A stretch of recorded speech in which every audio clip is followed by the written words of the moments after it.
This is the path of my destiny. Come on, let's turn up the heat.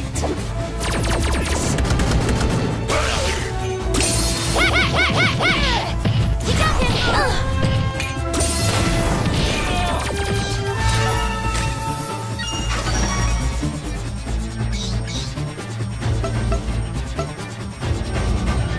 Puzzle Fighter! Live. And hello, this is Jeffery Simpson. I'm the community manager here at Capcom Vancouver. My name's not appearing for some reason.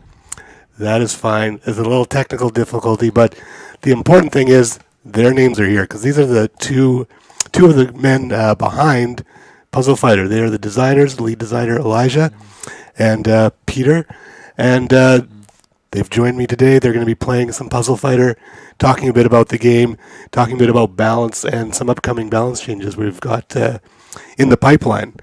So a lot of this is kind of based off of feedback we've seen in the community, off of Reddit, off of Twitter, even in customer support tickets. We've been getting a lot of questions about balance, about how the game is working, and we wanted to come out here, show a few things, talk about it, and we'll also have a time when we can take some questions.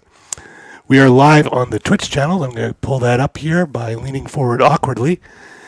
So we'll be able to see the Twitch stream, see your questions, and we'll try and tackle them as much as we can.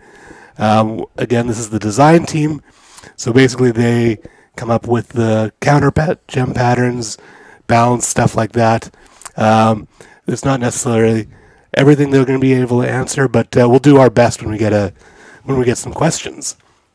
So let's just say hi. How are you guys doing? We're doing pretty well. I don't know. What about you, Alijah? Doing all right. Yeah. So one of the things we were talked about before this was there's a perception in the community that one character in particular is what we say is OP, overpowered. Yeah. They're quite strong. A lot of people are playing them. We see that. We saw that during soft launch with Chun-Li, for example. And we kind of watched that. We adjusted that, and we don't see as many Chun-Lis these days. But it's M. Bison today. Yeah, sure. So we're going to talk a little bit about Bison. Bison's actually my main, for those of you who tuned into the previous streams. That's why he's too strong, right? That's not the reason. We don't actually believe Bison is too strong. We do believe he's one of the really dominant characters in the meta right now. Yeah. He's an all-in character. Either you win big or you lose big with Bison. Yeah. But I think as a Bison player, we're going to be showing you guys some pretty interesting counter strategies, how to deal with him today on the stream. I think one thing with Bison, I don't know. I would probably say he's a little bit on the strong side. I'd say that he can be countered, right? The game has a built-in counter system where, you look at Bison who's focused on reds, for example. If you play someone like, Surfbot that has a green bottom row, he's going to, provide quite an obstacle for Bison. So the natural counters of Bison perform pretty well, as they should. But I think the problem with Bison might be that some of the matches that should be more neutral are still a little bit favored on his end. So yeah, it's definitely something that we're aware of and we're looking at and we'll likely address very soon. Yeah, actually, Alijah, one of the points you made I think is a good one. I main Chuck Green, so I have a yellow affinity team I usually use. But for one of the quests, I've been playing the last 2 days as a red team with Bison, and I find that when I lose as Bison, it's usually humiliating, but when I win, it's all of a sudden it's very quick. Yeah. So I'm not winning necessarily more with Bison, but when I do win, it seems much more dominant than when I win with Chuck, right, which tends to be a very scrappy win, very close. Yeah. And we're going to talk a bit about some of the changes we're going to be making in the balance of Bison in a bit, but let's hop into the... We've got feedback. Okay. We're good. Yeah. We're getting feedback on Alijah's sweater, which is a Nintendo sweater that he picked up at the Nintendo store. Yeah, I got some underneath. All right. Some wardrobe difficulties here. Wardrobe malfunction. Makes sense. Yeah, a lot of us have video game shirts here because we are obviously everyone at the studio is are gamers. We're big fans of a lot of different games. Hopefully Nintendo's not mad at us for wearing their shirt on the stream. But yeah, that is he is changing now. So he's off camera, and now he is promoting. I believe it's Alberta. Is he? Got to promote something. Makes sense. So yeah, we are now provincial propaganda. So do you want to bring up those gameplay videos you recorded earlier? We are. Yeah, let's do it. I will bring those up. It was pretty much a couple of matches where I was stomping on Alijah, and then the last couple of matches where I was just getting stomped on by Alijah. So it was a little back and forth. All right. All right, which one was first? So here, this is Peter and Alijah. We're looking at Elijah's screen. Yeah. And this was pre-recorded about 20 minutes ago or so. We were in here playing. Yep. So just did the usual 4x3 Bison strat. Something that you're going to see a lot in the meta right now. The all-in strat. Yeah. So Ryu is an excellent counter to M Bison for two reasons. One, his timer gem drop pattern doesn't work particularly well for Bison. He only has, I think, 2 rows where he's dropping red, and they're not next to each other. So it's one pretty. in the kill lane, isn't it? And one of them's in the kill lane, yeah. So it's tough for Bison to build because usually he'll get interrupted by Ryu dropping something sooner or later.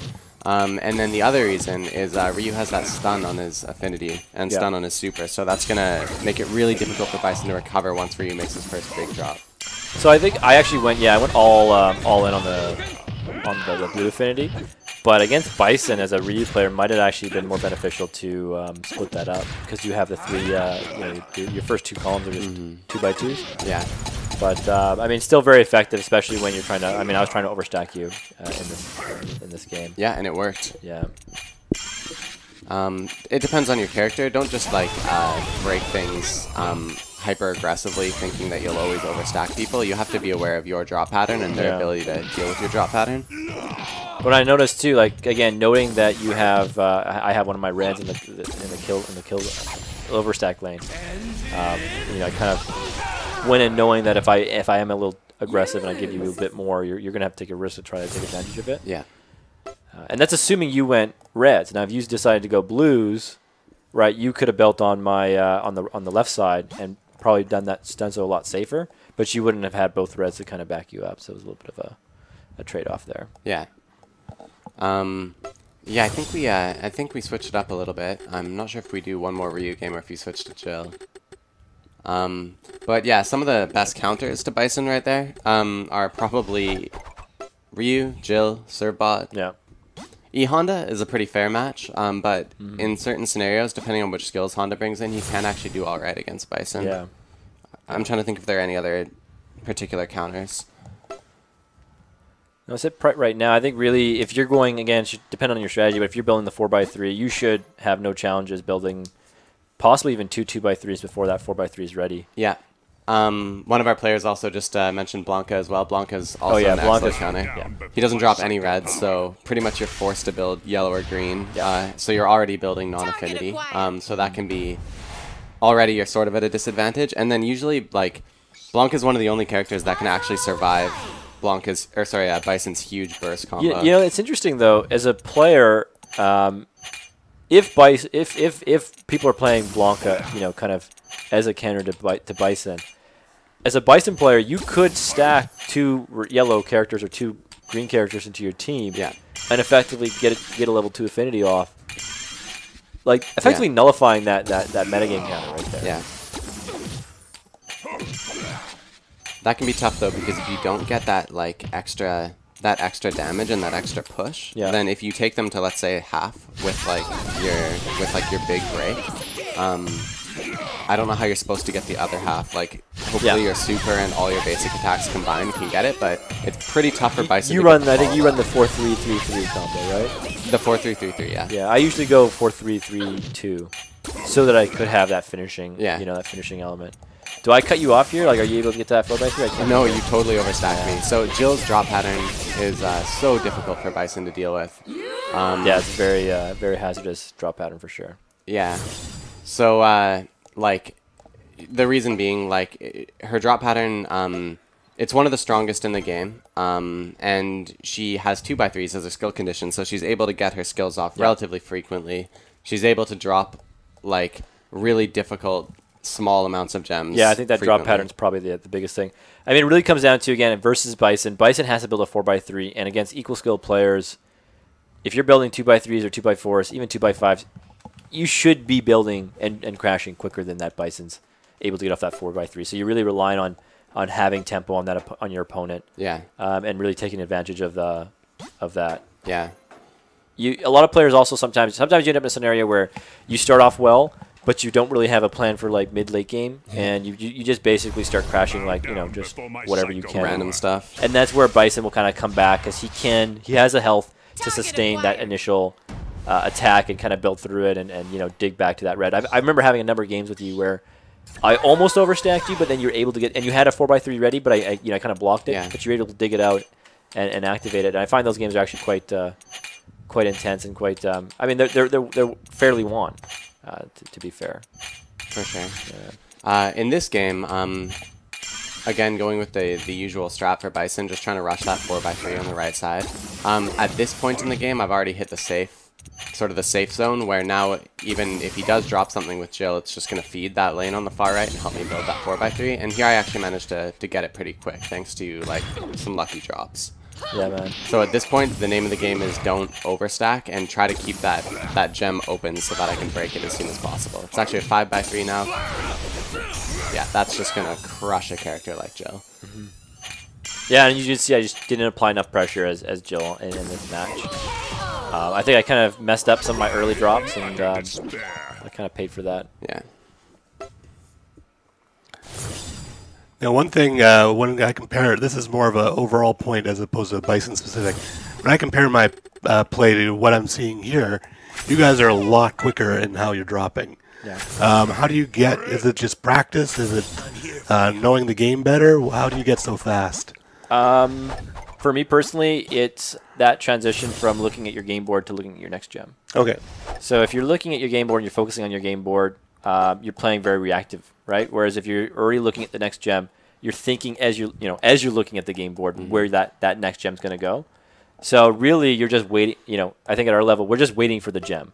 We already know where we're going to place it most of the time. Pretty much. Because we've already seen it in the next column. So we're just waiting for that gem to get in and slot in correctly. Sometimes you got to wiggle it around a little bit, but yeah, generally it's a pretty, just drop and go. You'll see players like even Peter and I, though, will slow down quite a bit if we get like an unexpected drop of timer gems, and it's sort of tough to deal with and we have to reevaluate. That's when you'll see us slow down. But usually we don't slow down per gem. We slow down, and as the gem's falling, we like basically figure out a new battle plan, and then it's back to going. It's probably just recalculating, aren't we? Yeah, pretty much. So I think as a kind of a mastery curve there, as you start becoming better at the game, you're actually able to solve the problem that the game's presenting to you a lot quicker and a lot more efficiently. Yeah. Like there's a number of times where it's like, oh shit, shoot, I should have put that gem a little bit to the left or a little bit to the right. But that was kind of an afterthought. So I think, as you kind of get better at it, you're making less of those mistakes, and you're making the decisions a lot quicker.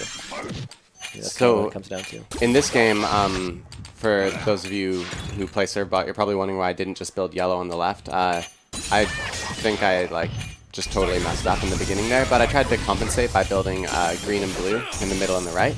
So he's feeding that. Bison also, again, having a very counterable drop pattern being one of his weaknesses. So as long as I, again, don't overstack and can just break this, I'll do some huge burst damage with Servbot. Just need that yellow. I thought I had you here too, but man, you just got it in there. Nope. Yeah, Servbot has some of the most incredible burst in the game, one of the highest damage outputs. Yeah. So what I was trying to do was, I actually was foregoing the 4x3 because I knew I wouldn't beat him on that. So I was actually trying to do the 3x3s. I think the mistake, though, was I crashed them kind of piecemeal, where I needed to crash them a little bit more like in rapid succession. But even then, I would have still fed him. I mean, Bison's biggest weakness is the fact that he has 3 2x2s on that bottom row. Yeah. And that's kind of one of the reasons why he is as strong as he is. It's because of that weakness. So I just wasn't able to work around that weakness well enough, and I kind of killed myself effectively by feeding Alijah all those power gems. Which one was this? I think this is so. These are like we played a couple of games where I kept trying to beat him. I think I beat you one out of 5 games as Bison versus Sirbot.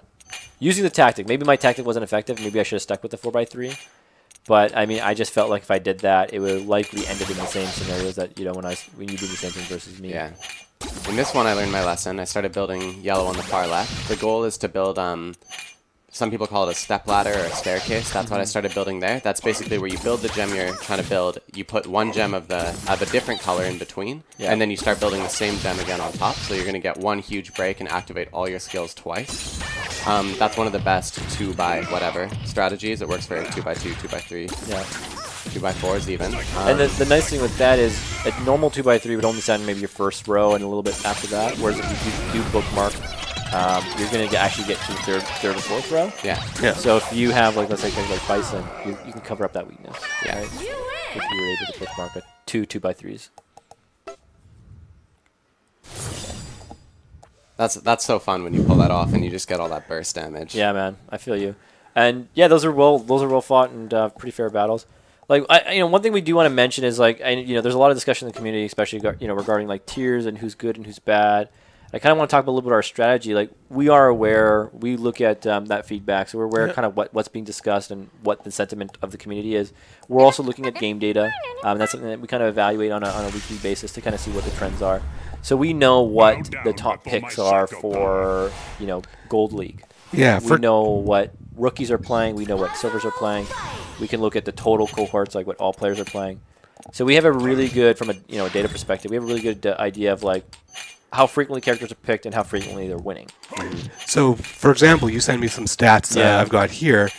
Pick percent for Bison seems to be about 25.51%. Yeah, that's probably for gold and above. Okay. So that means a lot of gold players are playing Bison. But I think as you look at all the ranks, you start filtering the rookies and so forth, you'll see that number go down. But that's partly also because Bison might not be available.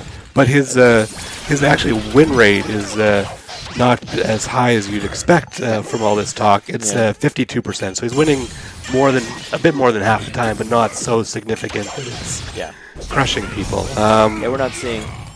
I think the community would agree. He's not like sweepingly way too good. It's definitely like the situations where he should maybe be in a neutral, like a 5-5 fight. He's like a 6-4 or a 7-3.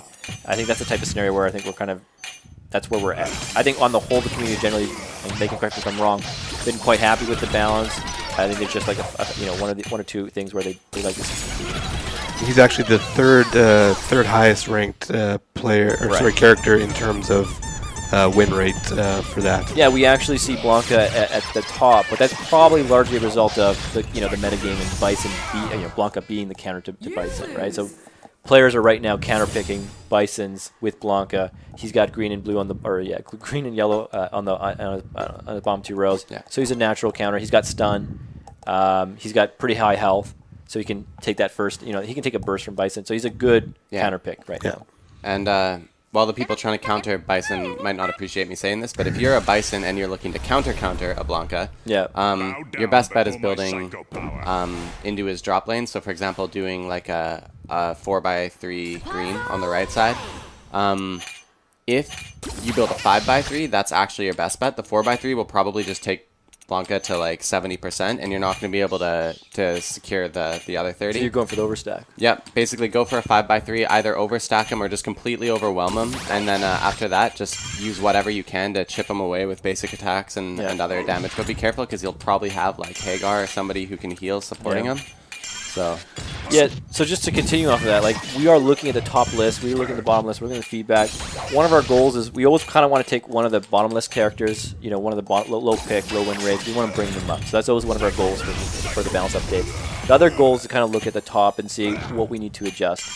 In the case of Bison, one of the decisions we made as a counter to his weakness, which is the weak drop pattern, we gave him well above average standard attack. He hits really hard just on Crasher normal gems. And the idea there was he's got fairly large gem requirements for skills. He's got 4x3, 3x3, and 3x2, which is on the smaller side. But generally, he's larger comparatively. So the standard attacks are meant to be kind of the in-betweens, so you can kind of finish players off. So that's definitely something that we're looking at. Maybe we went too far. Maybe he's a little too strong in the standard attack area. So that might be one of the things that we can kind of adjust.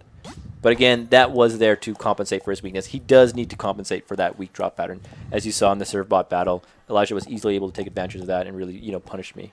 Yeah. For any bad move, really. Actually, just before the stream, Peter and I were talking about how sort of one of the ways that you can deal with Bison is it's generally faster to build like 2 2x3s than it is to build a 4x3. So as long as you can just get that tempo on Bison and just build what you need to build before he can build what he does, he's not going to be able to recover from a break like that. Yeah, if he does, three rows at least. Yeah, he'd have to get so lucky with the diamond or something. But again, you got to follow through. I think I see a lot of players, they'll make that initial crash and then their follow through kind of drops off. Yeah. They're not able to reorganize and continue to put pressure on them. So that's really important. You got to maintain that pressure. So let's just take a look at this game here. So I'll try to explain kind of what we were both thinking as we made these plays. So best way to do this, probably for serve bot, building yellows on the far left, since Bison's drop pattern will feed you. So already I was able to get started here. I know that he's going to be building big gems. I'm just trying not to think about it. And already we've got a bookmark established so we can keep building. I totally blew it up. That was my bad.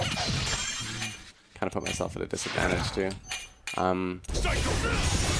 Trying to start another bookmark, but at this point I've already kind of messed it up and built at the top of the screen, so I've only got like a semblance of a yellow gem over there. But now by building it out to the side, I can hopefully start a new 2x3 or 2x4, but he makes a big drop of green, and I instead just try to use the green instead of dropping to turn that into something. Yeah, man, this whole game you're just like pressuring me with these green gems. Yeah.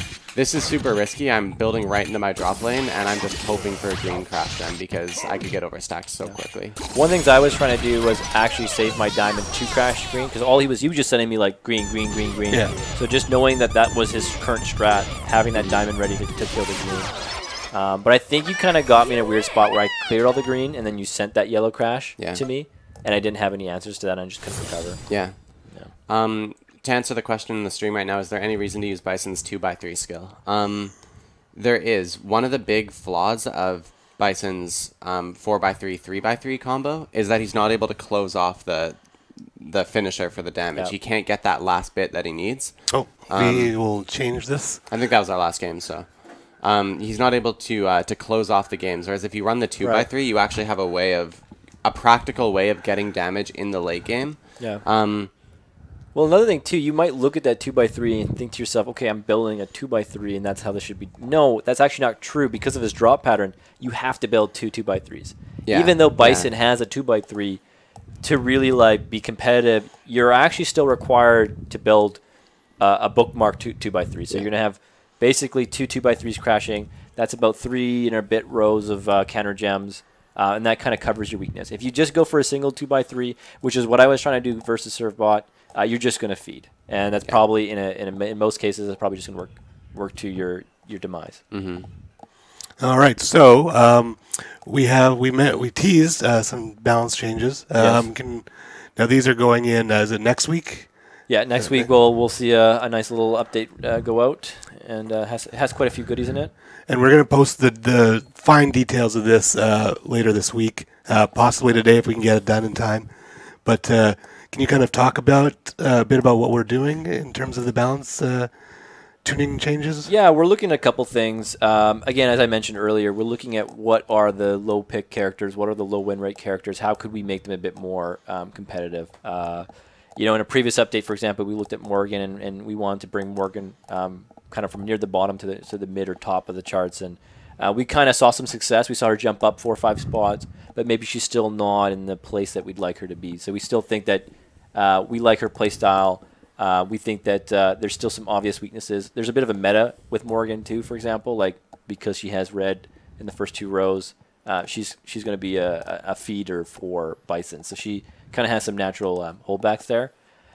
So we're basically looking at some of those low characters, how we can boost them up. Looking at the top characters, we don't want to over nerf at any point. Just how we can, maybe went a little too far on the compromising the weaknesses. Maybe we bring it back a little bit. And then maybe some just kind of global things, just how we can improve the general experience. There's some stuff going up for that as well. All right, so, but we are doing some tweaking, not a wholesale pullback, but some tweaking. We never go crazy on things. I mean, generally, unless it's a character revamp, then you'll see some, some more significant changes. We do have one of the characters that will be revamped in the near future. So we're testing that right now, and hopefully that will be out soon. Excellent. That's a nice tease, a revamped character. Yeah. So we're going to take some questions from the chat. I know we've been kind of tackling a few. So if you're watching on Twitch, drop a question in there if you have any, and we'll do our best to kind of address it. As Alijah texts. He's doing work, actually. So. Yeah. Mega Man is good at killing Bison. Thoughts on that? Yeah, he doesn't have any red in his drop pattern. Or X, should I say? It's specifically X. And like I said, he can go for a high tempo play style where he's going for the 2x3 or the bookmark 2x3 quite quickly. So yeah, he would be an effective counter. He might not be. Yeah, he could even be a hard counter in some. So I say soft counter, not hard. You probably even consider it a soft counter because of the lack of red in the drop pattern for sure. All right. But he is squishy, so that's the caveat. If you do lose tempo, a 4x3 from Bison would effectively knock X out. All right. Let's see what else we have here. So we can't really address it too specifically, but there are a couple of people asking questions about input lag or lag in the game. And I mean, Peter and Alijah are designers. They don't deal with the servers or the back end, but it's something that it's a challenge of having an online game that has a lot of moving parts. It could be your connection to the internet. It could be your phone's connection. It could be your Wi-Fi. It could be our servers. It could be a lot of chains in that, a lot of points in that chain. It's something we're always looking at. We're always looking at ways to improve play speed, reduce lag, reduce disconnects, things like that. Mm-hmm. It's a challenge that I don't think that I've ever seen a game 100% solve. But even when you've got LAN wired games, you're still going to get some of that on PC. But it's something that we definitely are looking into improving, and we will continue to throughout the life of the game. So that is pretty much all we can say about that. Maybe we would need to bring someone more technical in to give kind of the nuts and bolts explanations. Similarly to specific phone compatibility questions. So we've kind of set like a minimum level of what we think the game can run smoothly on, and we don't foresee going backwards too far on that in terms of allowing older devices to work on it. So if your device doesn't work, unfortunately, currently there's nothing, no plans to address that. We want the game to run smoothly for everyone, as opposed to having devices where it's not working properly. Any chance for offline? So that's a feature I've heard people asking for. Nothing planned, obviously, currently that we can announce, but it's a feature people are always asking for. I don't know if you guys saw it. So the thing about Bison, this is a bit more on topic, is just he turns the game into RNG, which is random number generation. Some games with fewer to no early orbs, there's nothing you can really do to stop the 3x4, especially if you're lower health/level. I mean, that's not a question so much, but is that something you can address or talk about? So, yeah, that's a fair statement. I mean, Puzzle Fighter, in general, despite the skill cap, is a game of RNG. It has elements for sure, yeah. Yeah, like there are times where just having that one gem difference could be the win-or-lose difference, right? Mm-hmm.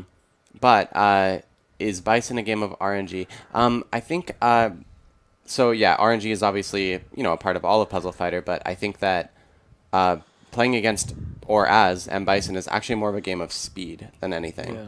It's a game of actual physical speed because he is rushing to get a 4x3 and you're rushing to interrupt that 4x3. Yeah. And while there may not be what it feels like as many crash orbs in the early game, by the time he's actually close to finishing that 4x3, you should have for sure gotten at least one crash orb that could have been used to make a good break to stop that 4x3. So while it doesn't, there's not always like a silver bullet way to beat M. Bison. Depending on the characters that you bring into the match, the speed at which you play, and the size of the gems that you choose to build and when to break them, you have a lot of variables at like sort of under your control that you can use to control Bison's tempo and get the upper hand. Yeah. What do you think? Well, I mean, let's look at an extreme example where you just, let's say, extreme RNG, you get only red gems, and the 20th gem is you know, Crash Orb. Mm-hmm. It's basically, as you stated, it comes down to who plays faster, right? And I think that's kind of the current balance with Bison, is that's kind of what the gameplay is. It's getting tempo on him and kind of taking it to him. So in that analogy where it's all red and a Crash Orb, where it's the most extreme RNG, it just, again, the point is that it comes down to tempo. So skill should still win in that scenario, even though you have an RNG element. Skill's still the dictating factor. If he plays faster than you, he's going to get you. If you play faster than him, you have a very good chance of getting him. Yeah. Will you add tournament mode? So there's a lot of features that people ask for, and we kind of have an idea of what we would like to do.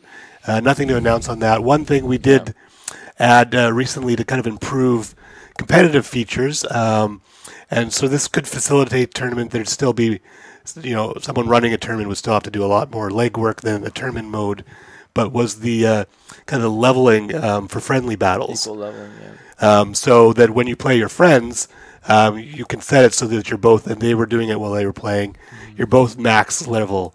And for competitive games, for tournaments, for example, that's important in that it kind of levels everything up and ensures that it's just 100% skill.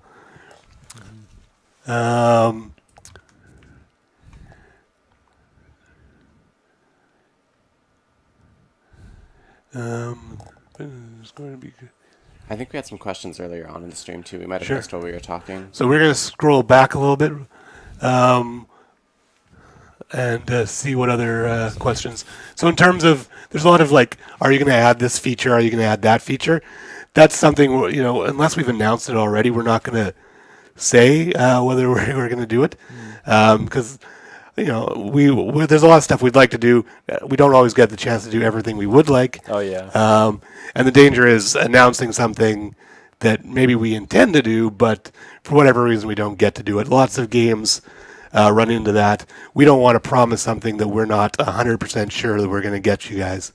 So if your question is, are you adding this feature? The answer is going to be, that sounds like a great idea. We will look at it, and maybe in the future we'll have something to announce. Whatever the feature is. We do have a pretty exciting backlog of features that we are working through, though. We're always working on new features, new content, so there is a lot to look forward to. I wish we could tell you guys about it today, but just stay tuned for announcements soon. Yeah, and you know, unless the feature is terribly, you know, a generally terrible idea, like, will you add a feature that kills rabbits? Probably not. You know, we're not adding an animal cruelty feature or something like that. Yeah, but I think the point maybe to Elijah, what he's saying is we had a product roadmap. Yeah. We have a lot of plans that we want to get in for the next, you know, foreseeable future. I'm not going to put a date on it, but there are a lot of things. We're super excited about it too. It's kind of like some of the stuff we've been playing around with recently. There's been a lot of screaming and yelling, good screaming and good yelling. We've been having a lot of fun, so we're excited for that to finally get out and people be able to play it. Wanted to add on to that, though, is that it's still, you know, we're not going to give you an answer, but it's still good to ask for it, because, for example, colorblind mode was something that was on the product roadmap, but it was maybe a bit lower down. Yeah. But during our soft launch, we saw a lot of people saying, "Hey, like the game, but I'm having trouble playing with it because I have, you know, I'm some level of colorblind." We saw that enough that we prioritized that feature, moved it up the roadmap, and we were able to get it in for our global launch. Yeah. So keep asking for them. We're just not going to give you a definitive answer until we are at least 95% sure that it's going in, and we have like a date that we're going to ship it out to you.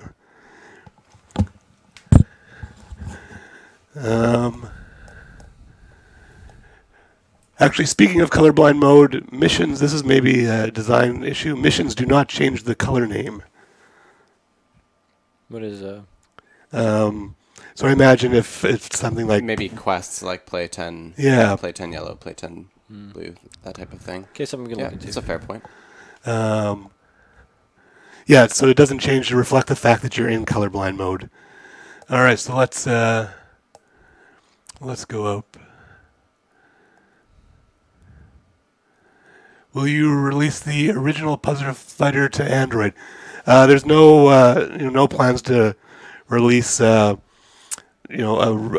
mode or anything that we can announce. Again, this is a feature.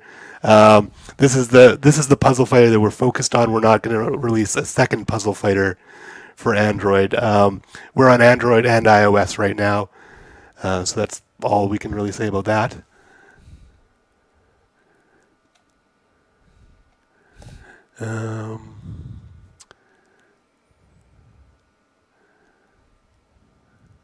I have a feeling some of these players in our stream already know how to counter Bison, because I've definitely lost to some of these usernames before.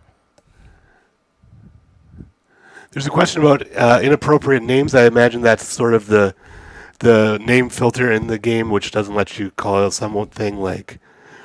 I'm going to think of an example that's probably not a case, but something like Poopy. You couldn't call a character that. That we don't necessarily come up with that. That's something that Capcom has that we just kind of add in. So it's also kind of global. So if a word's a bad word in another language or another culture, it may trigger it. So we don't have any direct explanation of why a specific word or name might be on there. It's just something that maybe at some point has come up with some other Capcom game or in general. Are missions ever going to involve something different than beating one opponent? So we can't get too deep into the details here, but we can say that we have been seeing a huge demand for building out the missions feature to be more robust, and that is something that we are currently working towards. The specific details of that can't go further into right now, though. Yeah. Did we answer, is there any reason to use Bison's 2x3 skill? Yeah. I think you tackled that. One earlier.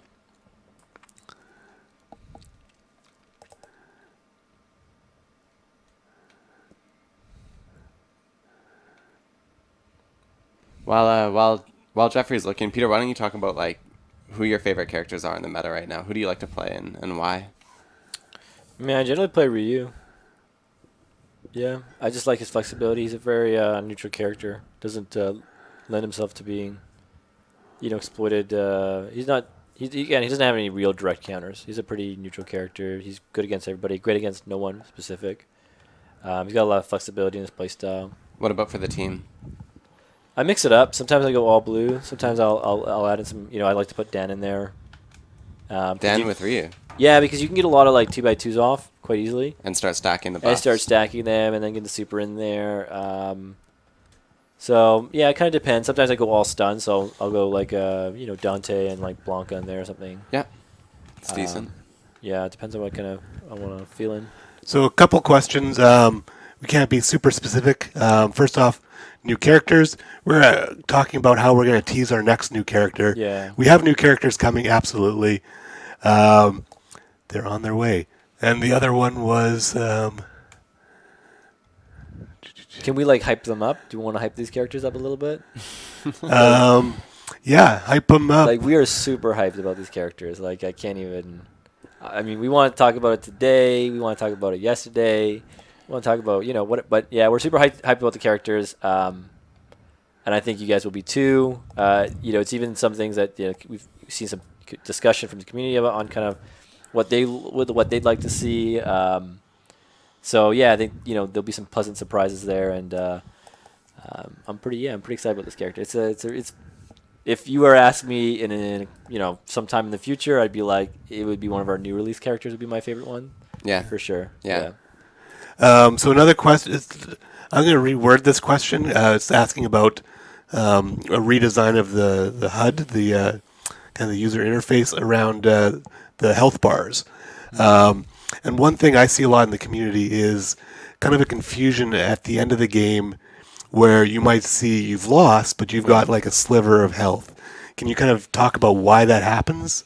Well, I think there's two issues. So one issue is that we have a tapering on the health bar, which makes it hard to identify your actual HP and then the match. So you might be at 0, but with a pixel basically. So that's one issue. Another issue is that if you trigger a skill, you enter a skill queue.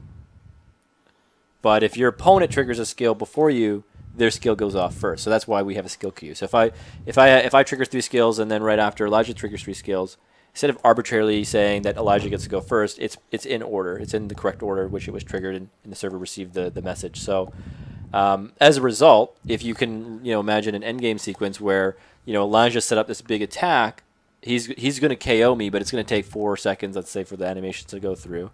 Meanwhile, I have healed myself. I've done some sort of healing, whether it be through support or through, a good example would be Morrigan, who has healing on all her skills. I heal myself. We foreshadow what will be the outcome.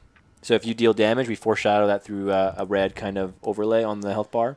That shows the amount of damage that's going to be applied. If you heal, we foreshadow it through a green overlay. So if you're seeing at the end of the match you still have 20% HP, it might just be a consequence of you, or some amount of HP. It might be a consequence of you having triggered your skills, you've entered the skill queue, but not actually executing those skills because your opponents executed them sooner.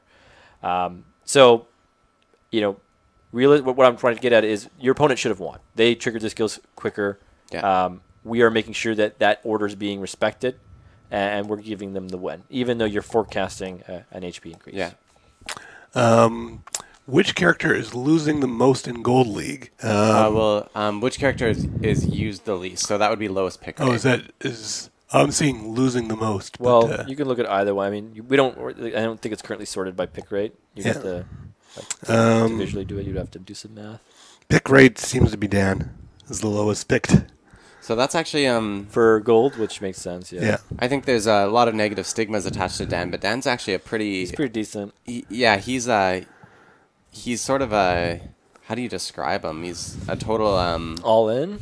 Yeah, all in. When Dan wins, it is a blow up, and it is insane. And sometimes you'll lose to Dan in the weirdest ways. Like you just didn't get 1 red crash gem, and he filled your screen with red. Like his terrible drop pattern ends up becoming this incredible gift. There's a lot of times where he does drop on you, and then you just have a bunch of you just let go. You know what I mean? You it's basically a back and forth. Yeah, but I've seen some incredible players in Ultra Gold and Platinum playing Dan. Actually, he is viable. If you can bookmark really effectively, and you can kind of counter your opponent, if you can survive your opponent's initial burst, I think you have a good chance. Yeah. So Dan's pick rate is 0.38% in Gold League, so it's very low. But he is.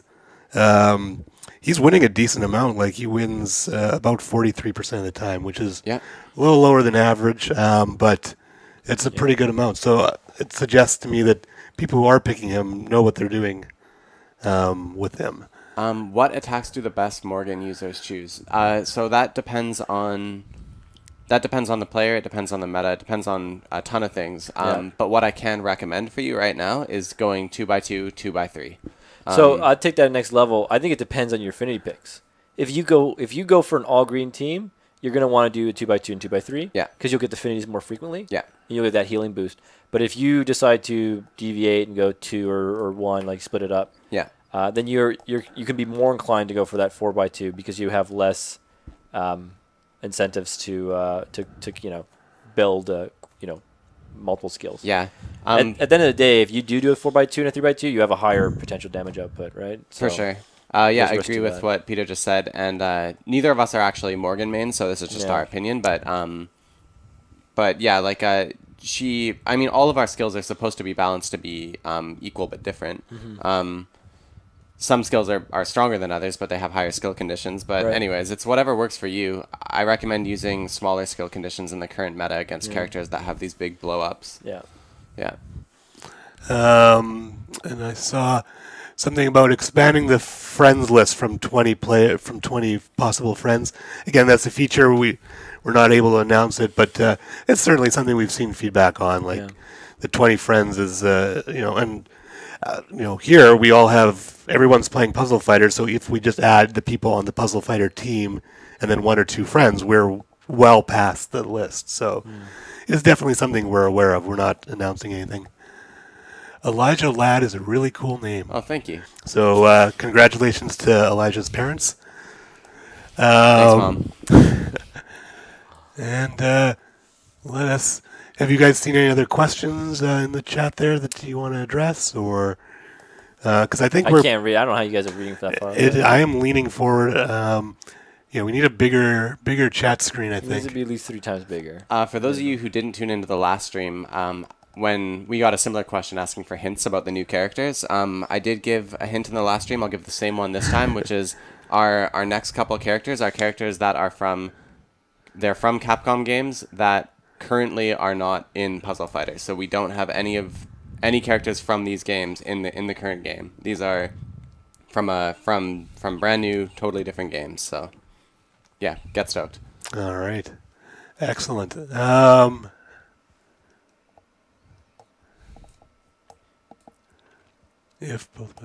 So one question: if both players trigger a super at the same time, how does that decide?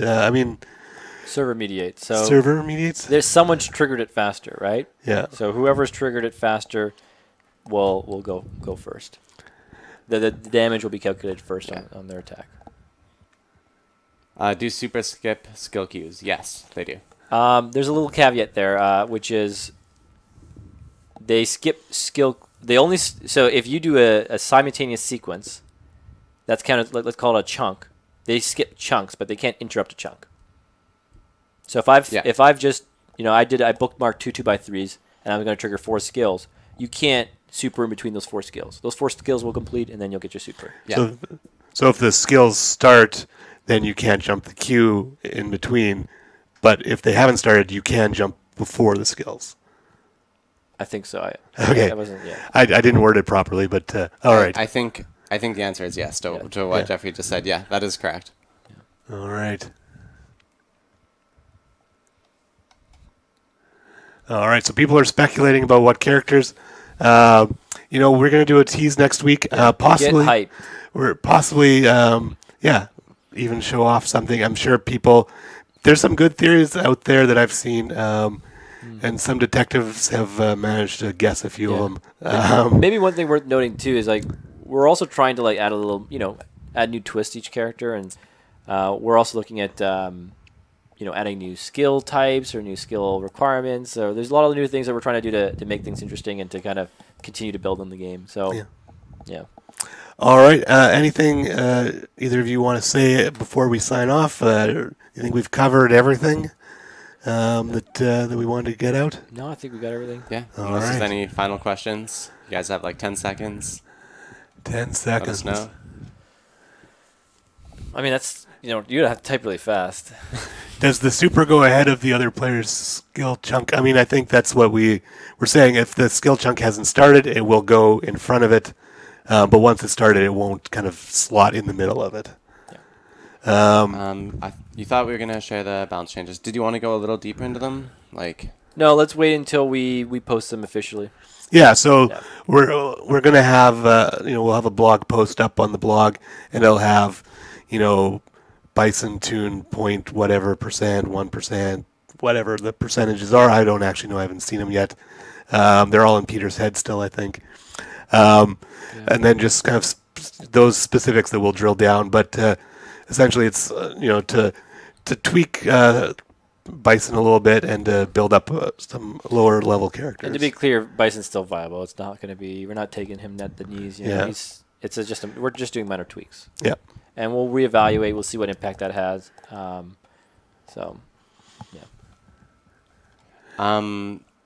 Stage select for online matches. That is something we are currently looking into. Honda stage music drops out. Actually, I was not aware of that. That is something that we will follow up on. Okay. Thanks for letting us know. Yeah, thanks for letting us know. All right, thank you. Also, we got to get this camera centered better. Thank you all for tuning in. Oh, I can move a little bit this way. It was really great to get these questions. These are really, high quality questions from this viewer audience. Thank you all for being great fans, for playing the game, for supporting us, and we will be back. Thank you for tuning in.